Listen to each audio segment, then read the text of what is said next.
ಯಾವುದೇ ಒಂದು ಸ್ತ್ರೀಗೆ ತಾನು ತಾಯಿಯಾಗಬೇಕು, ತನ್ನ ಒಂದು ಮುದ್ದು ಮಗುವಿಗೆ ತಾನು ತಮ್ಮ ಮನೇಲಿ ಒಂದು ಮುದ್ದು ಮಗು ಬರಬೇಕು, ತಾಯಿಯಾಗಬೇಕು ಅಂತ ಹಂಬಲಿಸೋದು ಪ್ರತಿ ಹೆಣ್ಣಲ್ಲಿ ಇರೋವಂಥ ಒಂದು ಒಳಗಿನ ಒಂದು ಭಾವನೆ ಅಂತ ಹೇಳ್ಬೋದು.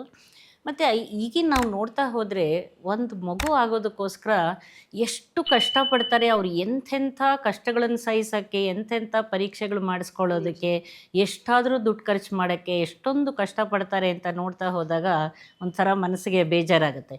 ಆದರೂ ಆಗಿನ ಕಾಲದಲ್ಲಿ ಅಲ್ಲಿ ನಮಗೆ ಇರೋವಂಥ ಸೌಲಭ್ಯಗಳಲ್ಲೇ ಆ ಇತಿಮಿತಿ ಒಳಗೇನೆ ಎಷ್ಟು ಸಾಧ್ಯವೋ ಅಷ್ಟು ಬಹಳಷ್ಟು ಜನರಿಗೆ ಒಂದು ಮಕ್ಕಳಾಗೋದಕ್ಕೆ ಸಾಧ್ಯತೆಗಳನ್ನು ಮಾಡಿಕೊಡೋದಕ್ಕೆ ಸಾಧ್ಯವಾಗಿರೋದಕ್ಕೆ ನನಗೂ ಖುಷಿ ಕೊಟ್ಟಿದೆ.